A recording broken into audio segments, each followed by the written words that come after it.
Do you want to make your own podcast? Spotify has a platform that lets you make one super easily, then distribute it everywhere and even earn money all in one place for free. It's called Spotify for Podcasters. And this is the platform that I use because it makes it so simple to record and distribute your podcast all in one place using your cell phone.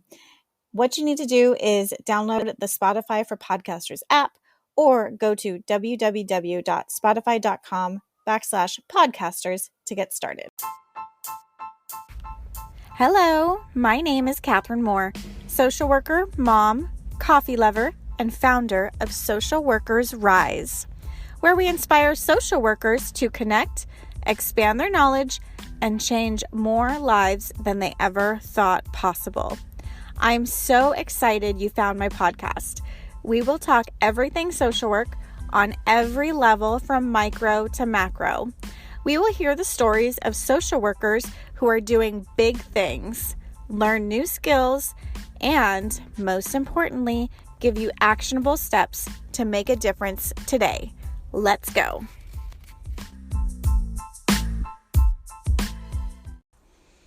Being a new social worker, clinician, or therapist can be intimidating when there's people coming to you for their therapy and looking to you for help. I know when I graduated with my master's, I had all of this education behind me. I have so many classes, and yet I still didn't know where to start. I wasn't very confident in my skills in how do I actually guide this person through the therapeutic process. What does that really look like in real life? So I was trying to organize all of my notes from grad school, trying to get all of my textbooks, and it was just a hot mess. Right out of grad school, you are expected to provide mental health services for new patients. Your employer wants you to create a care plan, and they expect you to have professional sounding documentation. I mean, you have your master's, right? That's an expectation after grad school. But sometimes these aren't really covered in grad school. I don't know about you, but I never took a documentation class. This was all learned in the field. And eventually I did learn it, but it took me a long time. When I first started, I was just all in my head. Where do I even start? Can I do this? Who am I to help this person? I don't really remember them covering this in grad school. And how am I supposed to professionally document what I'm doing? Or even worse, you don't even apply for the jobs that you're qualified for because you're too intimidated. So I was there too, and it took me years of trial and error to figure all of this out. And even with an amazing supervisor, it was still a struggle. So this is the way that it has been going in social work until now. Things are about to change because it should not take you years to learn how to guide a client through the therapeutic process.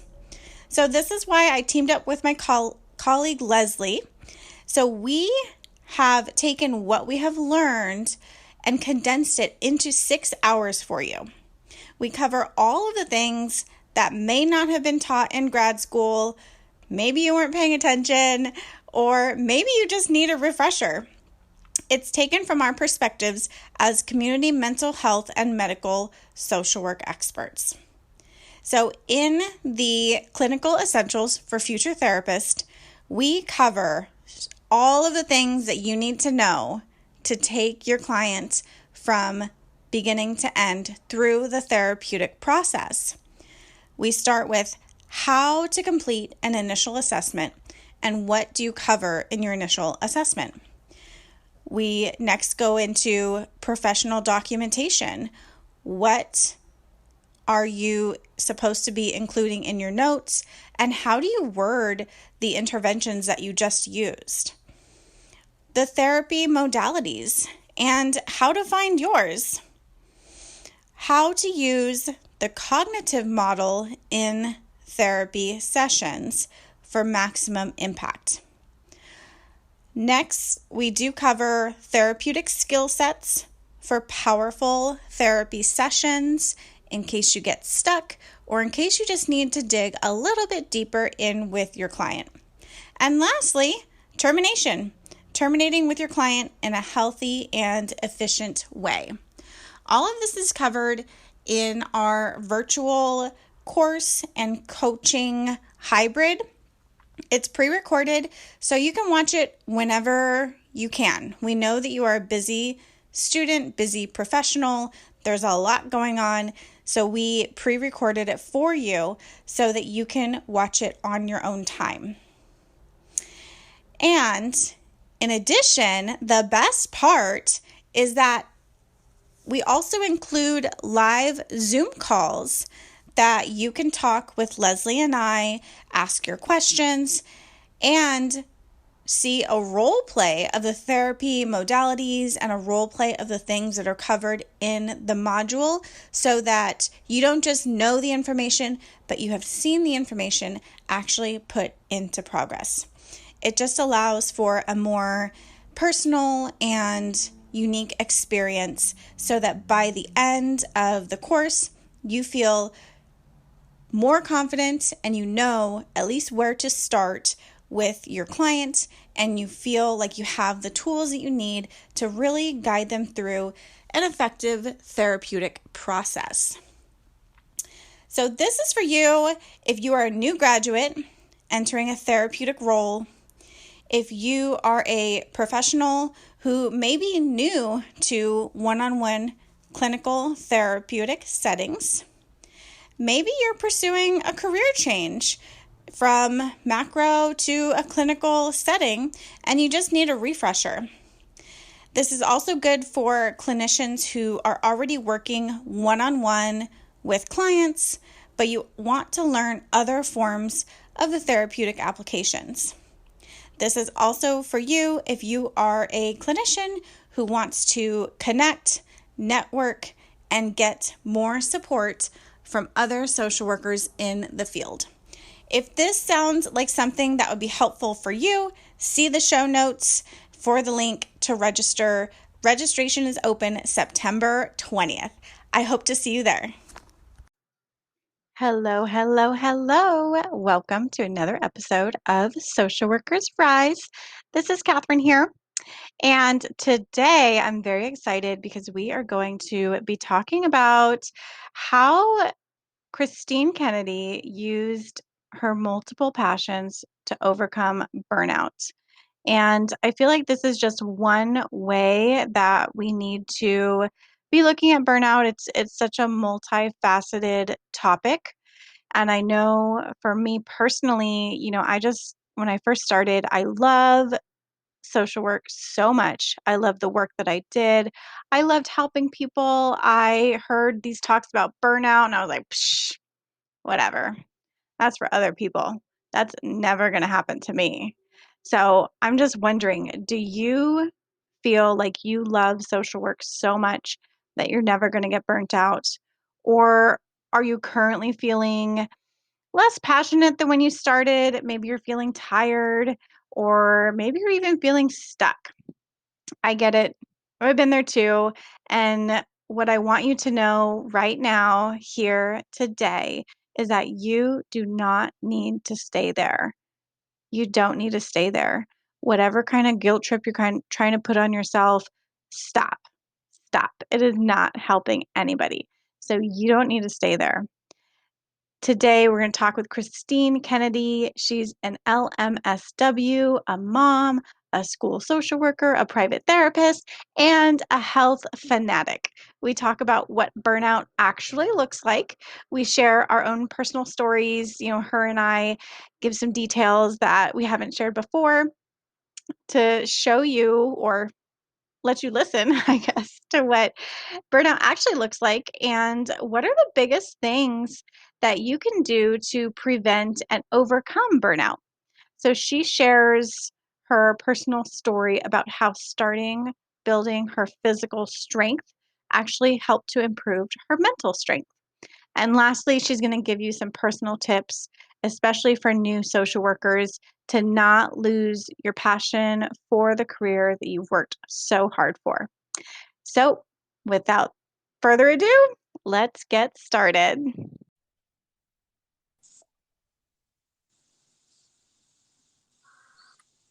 Hi, Christine. Hi, Catherine. How are you? I am great. How are you doing? I'm good. I'm so excited for this. Yes, I'm excited to have you on. Thank you so much for joining me on Social Workers Rise. And thank you for connecting. I feel like it was you who reached out to me. And I just love that you are all about wellness. Thank you. Well, I have to say, I have been searching to try and connect with more social workers, and you were one of the first, pages that came up. And I love what you're doing for our field. I think it's such a phenomenal thing to do. Well, thank you. Yes, I love it. I just love social work. I love social workers. I love everything about the field. There's things that need to be, tweaks here and there, but it's a process, and we just got to show up for it. And I feel like wellness is one of those areas that I definitely need more of in my life. I'm missing it a little bit, especially since the pandemic. Yes. But I feel like we'll jump into that. I'm just curious to get to know you. Your Instagram profile says that you're a mom of three, you're a dog mom, soccer mom. Is that a dance mom too? I am. It's a little bit crazy over here, but I love every minute of it. Yeah, I am a mom of three. I actually have a teenage daughter now, so getting her up before noon is quite difficult. Um, Going back to school will be very interesting. And I have two boys. One is in third grade, and one is going into second. So it's been an amazing time this summer getting to spend so much time with them, and they keep us very active. I'm sure that sounds exhausting. I have one, and I'm just like, oh my gosh, by 7 o'clock every day. Well, I think they say, when you get to more than two, you're outnumbered, and you kind of just say, okay, let's just go for it. Yeah, right. It's So definitely a team approach. I'm sure, yes. Oh my gosh. So, what led you to social work in the first place? So it's funny, I was thinking about this the other day, and I was like, you know what, I can't really pinpoint a specific thing. And then I was kind of going through stories in my head, and I was like, I can completely pinpoint a topic area as to what brought me to social work. And really, growing up for me, I grew up with a single household family. It was my mom, my older sister, and I don't know if you know this, Catherine, but I'm a twin. Twin sister Jenny. And I found it fascinating the way, being that I'm a twin, that the way things impacted her versus the way they impacted me, especially when it came to social emotional things and more environmental things like divorce. School was really hard for her. And as a twin, obviously, I tried to do as much as I could, but I kind of felt like more could have been done. And I always realized, like, in that area, if we could talk about it more as at younger ages, maybe we could prevent other things from happening in adulthood, which is kind of some stuff that I had been seeing. So it's really that area and that my upbringing that brought me to it. My aunt became a school social worker when I was a teenager, and I was fascinated because we didn't really have them growing up. Or if you had a school social worker, you didn't know where the office was. Um, Did they have an so office? I don't know. But I felt like, it brought me to wanting to be a school social worker and to take that stigma away from feelings, because I felt like growing up it was kind of like shove feelings aside, and I wanted to make it okay to talk about these things, because I know for me, when I talk about it or work through things, it makes life so much easier. So I don't know if that makes sense, but there wasn't really a certain point. It was kind of watching and loving to see how different things happen with different people in the same situations. Yeah, it sounds like you have just been intrigued with the psychological aspects and you're not scared of feelings. You welcome them and want to talk about them. And it sounds like your aunt was a really great influence in your life and opened up your eyes to the possibility of a school social worker. Yeah, I actually had a second aunt that became a school social worker later on in life too, and I was like, "Wow, we we're really going to support this field," and I love it. I and it's funny you say that. I love to talk, and I love to talk about feelings, because my husband would say the same exact thing. Um, but I absolutely love it. That's amazing. So, has your experience in social work has that only been with school social work? No, I always wanted to be a school social worker, and I always wanted to have a private practice. But when I went through college and I went through grad school, I spent a lot of time in group counseling centers. I spent some time in nursing homes, and I loved more the inpatient drug and alcohol rehab units. Addiction runs in my family, so I really wanted to get a better understanding of the use of it, and just really dive into it there. And the best way to do that is to just go in, hands on. So I loved getting those experiences, and I felt like I was able to take those experiences with me, and I became a school social worker in 2001. It's been almost 20 years. It's crazy. Wow. So do you feel like your previous experiences, for example, in the rehab unit, do you feel like that has been beneficial and helpful for your work now as a school social worker? Oh, 100%. The education, and the understanding of most people who are using drugs and alcohol, they're not starting as adults, and it goes back to being in the school and that prevention.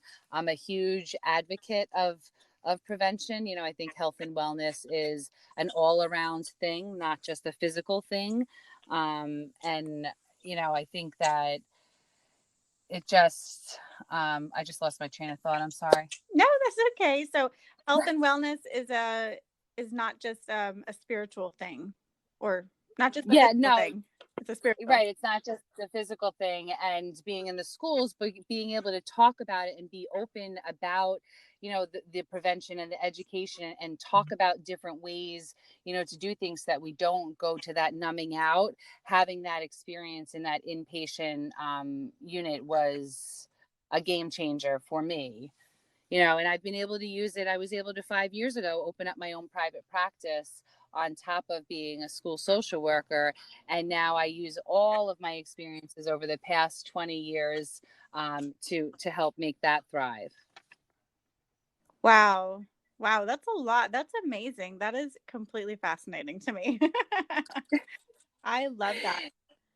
So, Thank you. it sounds like you've done a lot, and it sounds like you've been a school social worker for the longest time. Is that right? Yeah, I'm going into my almost my 20th year. It's been a long time, but I really have expanded my population and my practice to work with not just students as a school social worker, but I've expanded my practice to work with moms and athletes, counselors, and really all other caregivers. I felt like, as caregivers and as social workers, I feel like that's one of our intrinsic behaviors, is we love to help other people, but we oftentimes forget about ourselves, until we're on empty. So I work with people now who are in our situations to make sure that we fill up our own cup first and help others through our overflow, where oftentimes we used to, just help everybody else and forget and hope that our helping others would be what fills us up, but it has to go the other way. Right.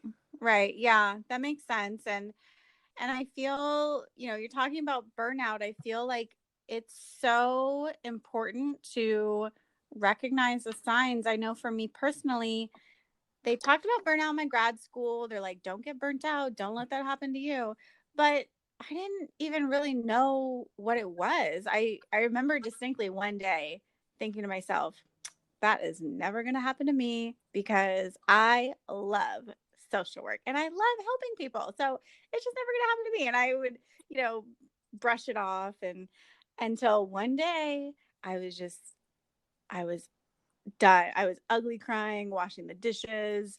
And I felt like I had so much work to do. Like I could not even, and I couldn't, I felt like I didn't have time to sit and watch a movie. I didn't know how to relax anymore.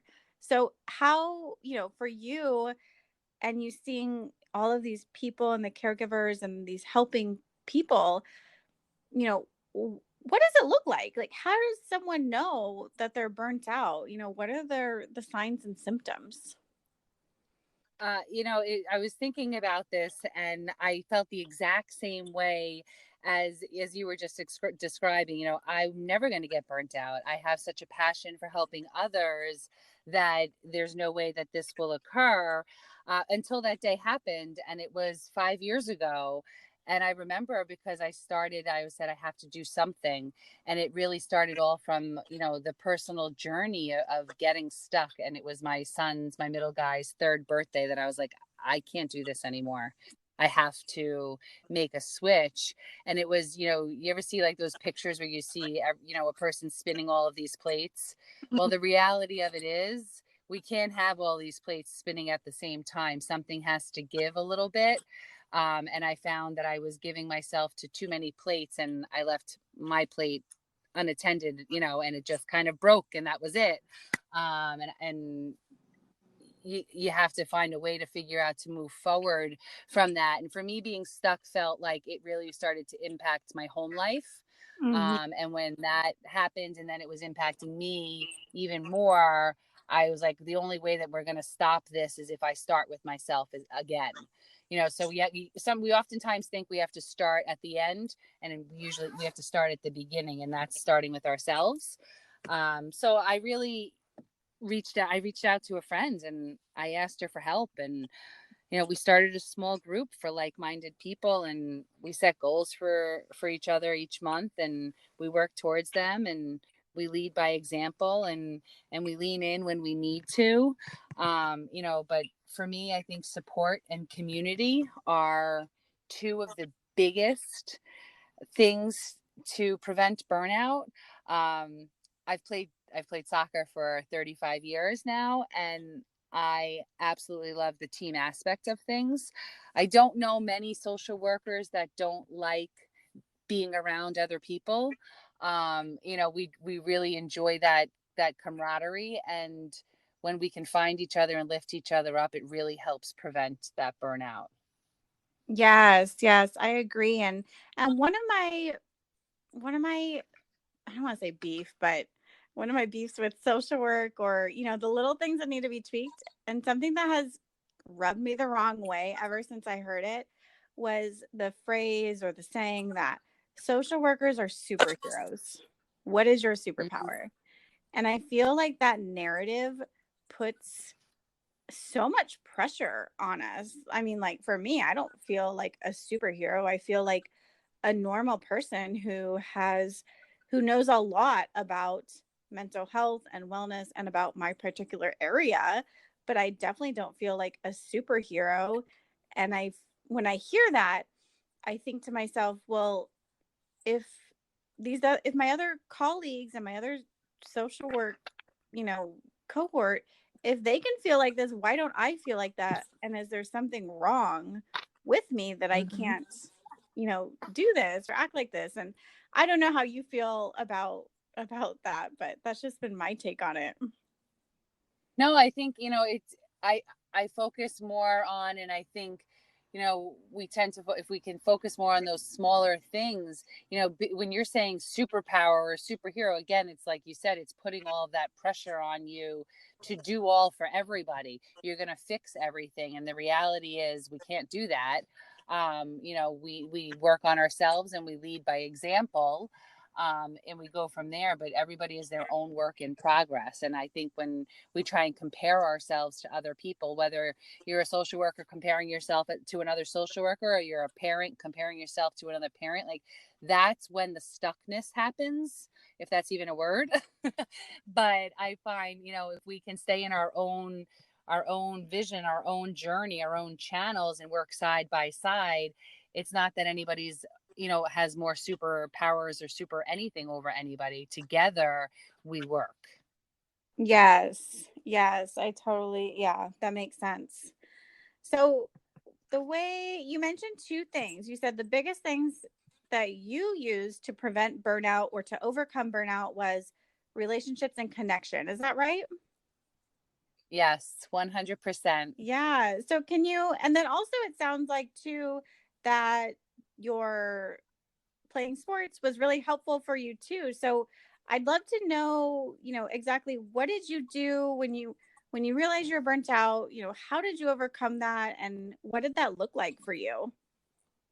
Sure. Well, you know, soccer for me was such a huge outlet growing up. I said I've played for 35 years. I played in college, but it really came at a critical time when my parents were getting that divorce, where I felt a sense of family. I felt a sense of community in that team, sport of soccer. So having that connection from the young age, and it doesn't, whatever it is, wherever you find your connection, having something to connect to, enables you to have an outlet. So for me, using the exercise became an outlet for any stress or negative feelings that I had. And I brought that on into adulthood.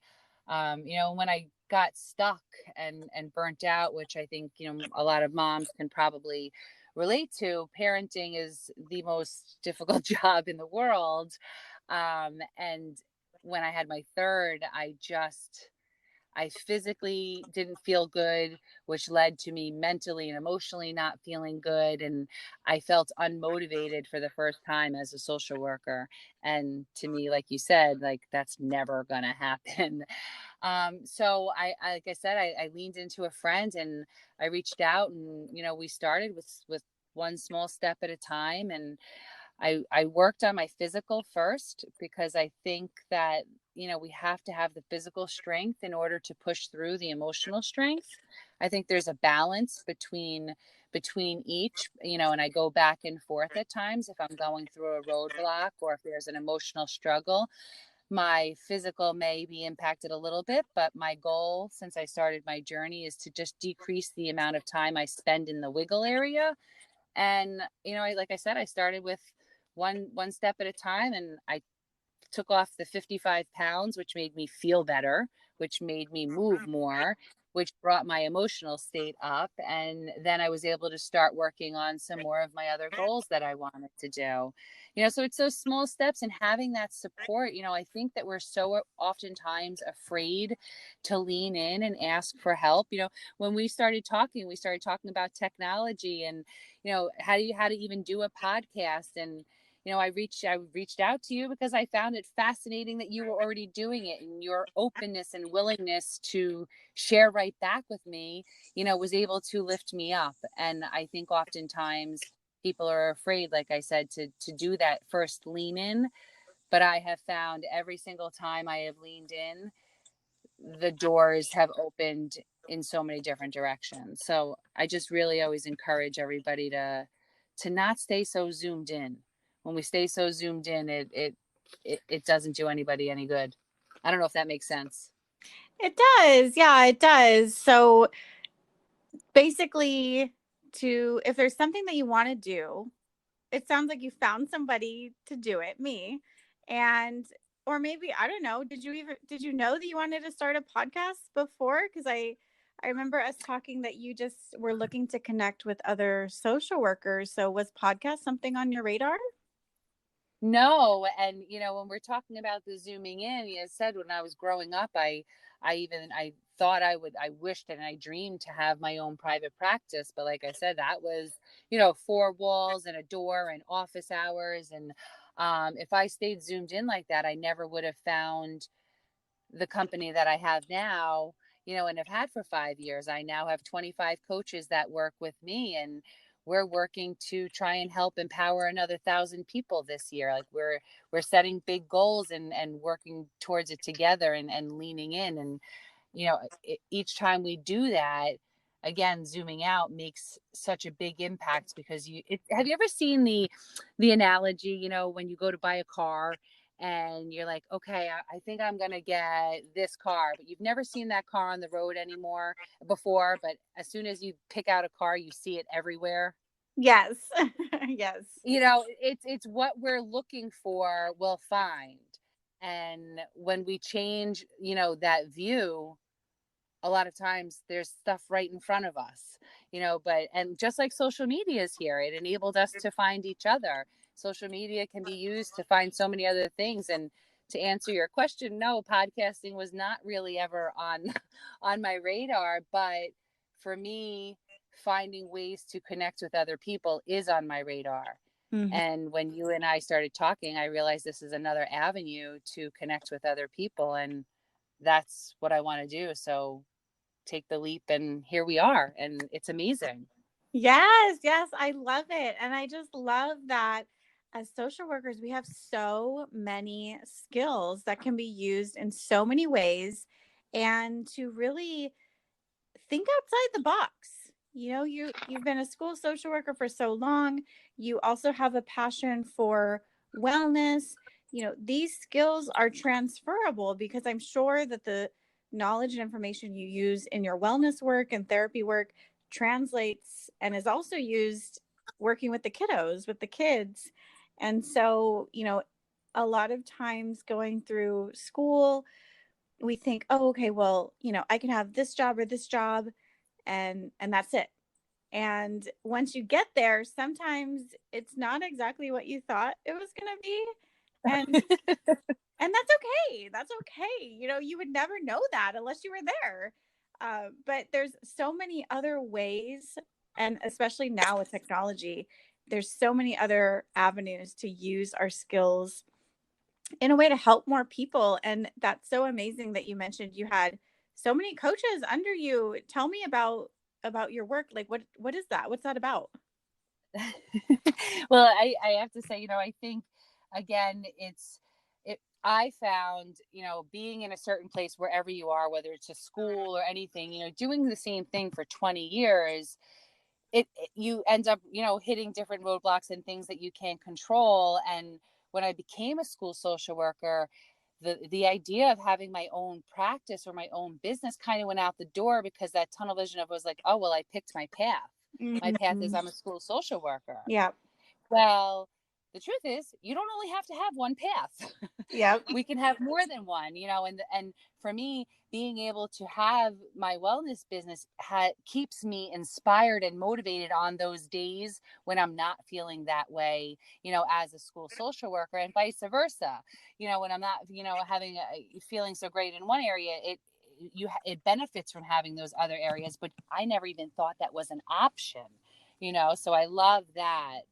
And when it came to my business, I like I said, I was stuck, and I wanted to really find a way to have a community of people to help lift each other up, and be able to talk about what's going on in their day that's stopping them from progressing towards their goals. Like I said, as caregivers, we often forget about ourselves until we're empty, and I work with them to really reframe their mindset, and to fill their cup up by fill others up by overflowing their cup. And we really just keep leading and empowering one another, and it's been such an inspirational thing. It started with one of my friends saying, "Sure, Christine, I'll exercise with you. I'm not feeling too great today." And I was like, "Really? Okay." And that's what it's been. We've reached, close to 1,000 last year, and we're going to try and beat that goal this year. And it's a, it's I think, just as a social worker, you love helping other people, and it inspires me to keep doing more, as they're doing more. Yes, I love that. And it sounds like your passion, your passion project, if you will, keeps you from getting burnt out with your social work. Would Is that true? Is that accurate? Yeah, and 100%. You know what? And it keeps me burnt out from parenting. It keeps me burnt out from being a wife, and it keeps me burnt out in all other areas because we are a large community. We are, so we have different groups. We've got moms, we've got runners, we've, you know, got all different areas to help lift each other up. So if I'm feeling stressed or burnt out in a certain area, I have support 24/7. And that's the access that we wanted to give people, to not think that, regardless of the time or day, that they're alone. I love that. Yes. Yes, that's so important. Even just knowing that you have that support when you need it is comforting. Just knowing that it's there and knowing that you're not alone. Yes, and really creating a hub of resources for people to go to in one area, so we get to focus on all aspects, not just the physical aspect. We focus a tremendous amount on our mindset. Personal development for me has been a game changer to keeping me from getting stuck, and I encourage every social worker, if you're not doing personal development, you should be doing personal development, because we are all a constant work in progress. And for me, that passion there gets ignited in my groups, because we just get to continue to talk about all different areas and how people handle different situations, which enables them to realize that there are other options. For sure. Yes. So I'm kind of wondering, what advice do you have for new social workers who are just starting out on their career? One of the biggest things, like I said, is to think outside the box, not to stay so zoomed in on one path. Social work, the field of social work, doesn't have a label of just school social worker or medical social worker. You can use your social work tools to impact people all over the world in so many different ways, and to continue to lean in, like your podcast right here, a network of social workers. Lean in, brainstorm with one another, because I think the more that we work together to lift each other up, the bigger impact that we can have. And as a social worker, my passion for that more macro change has really been ignited. And I think that the more that we as social workers show that, these things are possible, the more that we can empower others to continue to live their best lives. And, that's about it. Yes, yes, it's so true. There is power in numbers, and the tide rises all boats. Those are my corny Mm-hmm. quotes. My corny inspirational Yes. quotes for that. Yes, but helping There's each an other. abundance in the universe. Yes, there is more than enough space for all of us. And honestly, Christine, I mean, the world needs like ethical, good-hearted people who are just willing to help, able to put their message out there, and just providing that good ethical service and support. We need that. We can never have too many of those people. Exactly. So, keep leaning in, search, if it's social media, search for the information that you're looking for. And if you have questions, ask. For me, reach out to me any single time. I will, help any way that I can for any new social workers that are out there, or social workers that are feeling burnt out, that have been in a practice for 20 years. It doesn't even have to be new social workers. I think, the more that we come together, the better that we can help one another. I love that. I love that. Thank you so much, Christine. Where can people find you and reach out to you? Of course, they can reach out. I have a website. It's ChristineKennedyWellness.com. I'd love to hear from everyone who's listening to this. And if you have any questions, you can email me at small steps, because I'm a believer in those small, tiny steps lead to a big impact. So it's smallsteps22@gmail.com. And I am on Instagram at christine.kennedy.wellness as well. And all of these links and notes will be in the show notes. And with that, thank you so much. Did we cover everything, Christine? Anything else you wanted to leave us with? No, that was great. I thank you so much once again for this opportunity, and I can't wait to continue to connect with the social workers that are following your podcast, and let's keep working together to keep making this the best place we can. Yes, yes. We were just getting started, and I'm so excited that you are here with me, Christine. I'm so grateful for you. Thank you so much. Thank you, Catherine. Have a great night. You too. Bye. Bye.